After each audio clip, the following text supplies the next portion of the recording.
जहां आप बड़े ही कंफ्यूज हो जाते हैं। अब हम उस ओर चलते हैं और उसे बोलते हैं कर्म के आधार पर क्रिया।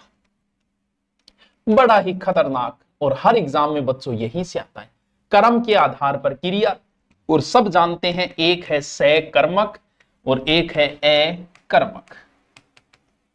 यानी कर्म का क्या होता है, कोई कार्य करना एक कर्म है कि कर्म करो भाई, फल की इच्छा ना करो, यानी बीच में कुछ आए, उस बीच का ही खेल है कर्म। जीवन और मृत्यु के बीच का एक कर्म है, वो है कर्म।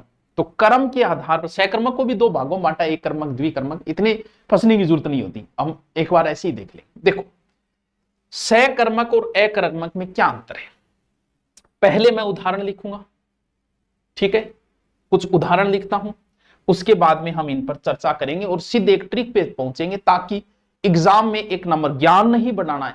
अगर इस चीज में तुम ज्ञान बढ़ाओगे वत्स, तो ज्ञानी मैं खुद भी नहीं हूं, मुझे भी फंसा सकता है सकर्मक अकर्मक, मैं क्या, किसी को भी फंसाया जा सकता है सकर्मक। लेकिन ऐसा क्वेश्चन आए जहां हम फंसे नहीं, रमा उत्तर तक पहुंचे, बस वो नहीं होना चाहिए। सब करके आए वो गलत नहीं होना चाहिए, और जो कोई नहीं करके आए वो सही गलत से कोई फर्क नहीं पड़ता। क्योंकि 10 क्वेश्चन ऐसे होते हैं हर पेपर में जो किसी को नहीं आ रहे, वो आए या नहीं आए उससे कोई फर्क नहीं पड़ता। लेकिन 60% क्वेश्चन ऐसे होते हैं जो सबको आते हैं, वो गलत नहीं होने चाहिए, क्योंकि ये आपको लाखों लोगों से पीछे पहुंचा दे। पर पेपर अगर 100 अंकों का है तो ध्यान रखना 55 से, अभी बता रहा हूं, 60 क्वेश्चन, यानी उसमें से 40% क्वेश्चन तो इतने इजी होते हैं, बकवास। वजह यह होती है कि मोटिवेशन मिले, बंदा ये बाहर निकलते कहे कि मैं थोड़ा सा पढ़ लेता हूं, मेरे से इसलिए दिया जाता है ताकि बच्चा मोटिवेट हो जाए उससे, फिर थोड़े से एवरेज आ। लेकिन 60% पर्सन ऐसे होते हैं जो अमूमन तैयारी करने वाला उनका उत्तर कर देता है, वो गलत नहीं होने चाहिए आपके, वो गलत आपको पिछाड़ देते हैं।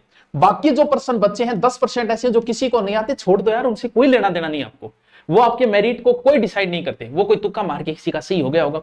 लेकिन जो बच्चे 30, उन 30 में आप 2 ऑप्शनों पे आ जाते हो, पढ़ने वाले बच्चे की बात कर रहा हूं मैं, 2 ऑप्शनों पे आ जाते हो। और यहां अगर आपकी किस्मत ने साथ दिया, 2 ऑप्शनों में आपने तुक्के मारे, सही निकल गए तो आप सिलेक्शन में, और यहां आपने तुक्के मारे बाहर। बस इसीलिए कहते हैं कि कंपटीशन में किस्मत भी काम करती है। आए उतने करके आने से सिलेक्शन असंभव है। अगर आप बहुत ही किसी आरक्षण में हो, विडोर हो, तो मैं कह नहीं सकता, वरना आपको गेम खेलना पड़ेगा, रिस्क उठानी पड़ेगी उन प्रश्नों पे जिनमें आप 2 ऑप्शनों पे आ गए, वहां आपकी किस्मत काम करती है। देखो कुछ उदाहरण लिखता हूं मैं। राम ने रावण को मारा, ठीक है, उदाहरण लिखता हूं, आप समझ जाओगे। गीता केला खाती है, ठीक है, राम सीता को पढ़ाती है, ठीक है, मोहन भोजन कर रहा है, ठीक है। और लिखो मैंने गाना गाया।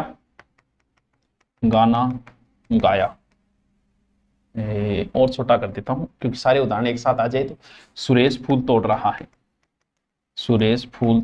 है, ठीक है, उसने रोटी खाई, ठीक है। राम पुस्तक पढ़ता है, ठीक है। और क्या, और भी लिखो, मोहन बिल्ली को दूध पिला रहा है, और इसे कुछ और भी लिख सकते हैं, ठीक है। और सकर्मक अकर्मक। अब मैं कुछ उदाहरण लिखता हूं अकर्मक क्रिया के, ठीक है। संजू दौड़ती है, बच्चा रोता है, मोहन सोता है, बिल्ली कूदती है, बिल्ली कूद रही है, कुत्ता भौंक रहा है। और भी कोई उदाहरण लिखो है क्या। यहां मछली तालाब में तैर रही है, पक्षी उड़ रहे हैं। ये उदाहरण तो बहुत आता है, पक्षी आकाश में उड़ते, सकर्मक है या अकर्मक। राम सड़क पर दौड़ रहा है, ठीक है, कहीं तो दौड़ेगा बेचारा, ठीक है। और मेंढक कूद रहा है। और भी लिख देता हूं मैं कुछ, ताकि उदाहरण ज्यादा हो तो अच्छा लगे, कि थोड़ा क्लियरिटी आ जाए, ठीक है। वृक्ष हिल रहा है। इसके अलावा कबूतर उड़ रहा है, कबूतर, ये कुत्ता भौंक रहा है, उड़ रहा ही हो जाएगा। कोई रोने को आगे, संजू रो रही है, रोन लाग रही, चुप कराओ भी। तारे भी टिमटिमा रहे हैं, चलो तारे टिमटिमा रहे हैं, ठीक है। पक्षी आकाश में उड़ रहे हैं, मछली तैर रही है, जो भी है, ठीक है। ये इतने उदाहरण मैंने अभी आपके आगे लिखे। कुछ जैसे चलो एक बार सामान्य देख लेते, उनको बाद में देख लें। देखो, एक तो अर्थ को समझो कि सकर्म मतलब वहां कोई कर्म होगा, और सकर्म का मतलब वहां कोई ना कोई कर्म जरूर उपस्थित होगा। कर्म, अकर्म का मतलब वहां कर्म नहीं है, जहां कर्म नहीं होगा वहां कर्ता की प्रधानता होगी। भी कर्म नहीं है तो फिर मैन कौन है गुरुजी? मैन कर्म और कर्ता, और कर्म दो ही तो हुए। जब कर्म ही को नहीं, जब कर्ता है, और जहां कर्म है इसका मतलब कुछ ना कुछ बीच में है। सकर्म की बहुत बड़ी पहचान बता रहा हूं, अमूमन आपका तुक्का भी सही चला जाएगा। सकर्म यानी वह कर्म है, यानी जब भी कोई काम हो रहा है उसमें बीच में कोई ऐसी चीज हो जो खत्म हो रही है, गायब हो रही है, खत्म, वहां सकर्मक है। जैसे कि राम ने रावण को मारा, रावण तो गयो बेचारो, इसका मतलब बीच में कर्म खत्म हो गया। गीता केड़ा खा रही, आलो केड़ो चेप गई, केड़ो तो खत्म है, खाना खा रही, पढ़ाती ठीक है। जैसे मोहन पुस्तक पढ़ रहा है, अब भाई पुस्तक तो होगी खराब, पुस्तक तो पाठन लाए थे, पुस्तक पढ़ो वह खराब को नहीं हो जाएगी। क्यों खराब होगी? मैंने गाना गाया, आलो गानो गायो तो गानो खराब हो गयो, अब तो गानो गयो, यानी बीच की चीज क्या हो रही है? खराब हो रही है, गायब हो रहा है। फूल तोड़े, गयो फूल का मुंह, रोटी खाई, गई रोटी का मुंह, यानी पुस्तक पढ़ी। यानी जब कोई चीज बीच में खराब हो रही है, अमूमन तुक्का लगाने वाला, क्या किसने करके वैसे भी कर सकते हो, लेकिन मुझे ज्यादा सही लगा। अब देखो, अकर्मक का मतलब जब पूरा लोड कर्ता पे आ जाए, कर्ता बेचारो हम पलड़ा भर जाए, कर्ता हो जाए परेशान। जहां पूरा लोड कर्ता पे आ जाए, जैसे संजू दौड़ती है, तो बताओ दौड़ने में जोर की नारी है? बोल गुरुजी दौड़ने में जोर तो संजू नारी है, इनको मतलब संजू करता है, संजू हम पलटा भर की दौड़ती दौड़ती बेचारी, संजू बोली अब बैठूंगी मैं तो, अब मेरे और कौन दे, मेरे पुलिस में हुए तो जाओ।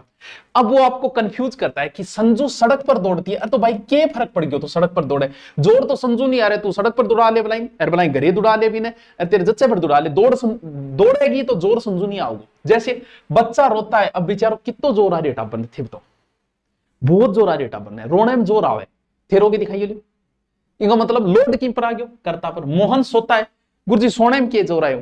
भाया जकान बूढ़िया नींद नहीं आवे, गोली ले लेके सोए बान पूछ की तो जोर आए, सोने में भी जोर आता, सोरी नींद आ रही है, तन बात आ रही है, बुढ़ो है गोतन बेरो पड़ेगो, यानी सोने में जोर आ रही है। बिल्ली कूद रही, अब बताओ बिल्ली जब कूद रही है जोर की ना रही है? गुरुजी बिल्ली ना रही है, बिल्ली कौन है? करता, कर्म। कुत्ता भौंक रहा है बेचारा, नहीं तो जोर आ रही है भौंकने में। अब जो थे रोन लागे तो थान रोने में जोर आओगे, भौंकने में आओगे, बकने में आओगे, गाली देने में आओगे, कि ना आओगे, था नहीं आओगे। मछली तालाब में तैर रही, अब एक बात हो, कंफ्यूज किए हुए कहे वो तालाब जो कोई नहीं, वो तालाब कर्म है रे कौन नहीं, तू सीधो लिख देनी मछली तैर रही है, मछली तैर रही है तो जोर किनारे, मछली नारे पड़ करना आ रही है, तो अट तालाब है तो क्या फर्क पड़ गया, तालाब लिख दियो, जोर तो फिर ही मछली नहीं आ रही, तालाब ने थोड़ी आ रही है। वृक्ष हिल रहा है, अब बेचारे पेड़ नहीं हिलता, जी जोर को नहीं आओगे, जोर आ रही है। संजू रो रही है बेचारा, तो डांड लाग रही है, ठीक है। अब देखो, अब क्या है, पक्षी उड़ रहे हैं भाई, पक्षी जब उड़ेगा तो जोर तो पक्षी नहीं आयो, बोले हाँ गुरुजी जोर तो पक्षी ना, तो वो था ना कंफ्यूज करेगा, पक्षी आकाश में उड़ रहा, अरे वो आकाश कर्म है रे बेटा, कर्म कोनी, वो जोर फेरी पक्षी नहीं आ रहे, तू समझ रहे हो कोनी बात ने, तन्ने कंफ्यूज कर रही है वो, तेरने वो तेरो सिलेक्शन कौन चाह रहे हो, जब वो आकाश लिखिए बीच में, राम सड़क पर दौड़ रही है, गठी दौड़ो जोर राम नहीं आओगे, और क्या तारे टिमटिमा रहे हैं, अब भाई तारा ने जोर को नहीं, तारा ही जगह थे टिमटिमाओ, था जोर को नहीं आओगे, तो था ना कर्म।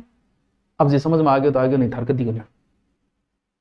कई बार द्विकर्मक क्रिया हो जाती है, कर्म दो हो जाती है, जैसे राम ने मोहन को पुस्तक दी, राम ने मोहन को पुस्तक दी, यहां दो कर्म हो गई।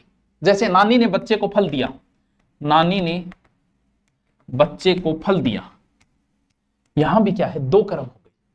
जैसे यहां अगर आप क्या से प्रश्न करोगे तो मुख्य क्रिया बाहर आएगी, मुख्य क्रिया मतलब क्रिया हमेशा दो होगी, यहां दो क्रिया, द्विकर्म का मतलब पहली क्रिया तो प्राणीवाचक होगी, सजीव होगी, जैसे ये पहली क्रिया मोहन है सजीव है, नानी ने बच्चे ये सजीव है, दूसरी क्रिया हमेशा निर्जीव होगी, ये देखो निर्जीव।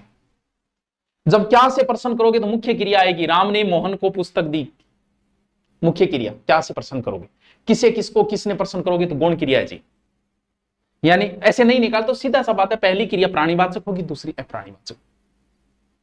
कई बार क्रिया को लुप्त भी कर देता है बंदा, मोहन पढ़ता है, जब टाबर देखे जोर आ रही है मोहन ने, तो मोहन की तो पढ़ रही होगी, बीच में कर्म गायब कर दियो, पुस्तक की तो पढ़ते होगे, लेटर पढ़ रहे होगे, मैसेज पढ़ रहे होगे। जैसे माली ने पानी पिलाया, अरे तो माली ने किसको पिलाया भाई? पौधों को पिलाया, पौधे गायब कर दिए, एक कर्म उसने लुप्त कर दिया। पंडित जी ने कथा सुनाई, अब भाई पंडित जी कथा किन्नी तो सुनाई होगी, तो उसने बीच वाले को गायब कर दिया, वहां क्या होता है? कर्म लुप्त कर दिया, कर्म है वहां। जैसे कर्ण ने दान किया, अरे तो किन ने दान करे हो? कर्ण ने गरीबों को दान किया, गरीब उसने गायब कर दिए। समझे बात को? अरे गुरु जी, और आपको पहले मैंने क्या बताई थी? प्रेरणार्थक क्रियाएं हमेशा सहकर्मक होगी। अल्ले टावरो, अब भी नहीं समझ में आए तो कभी आना। हाँ, कल हम इसके प्रश्न करेंगे, आज तक क्या है भी। ओके, बता देना कैसा समझ में आया, कैसा आया ये बताना है। Okay, thank you.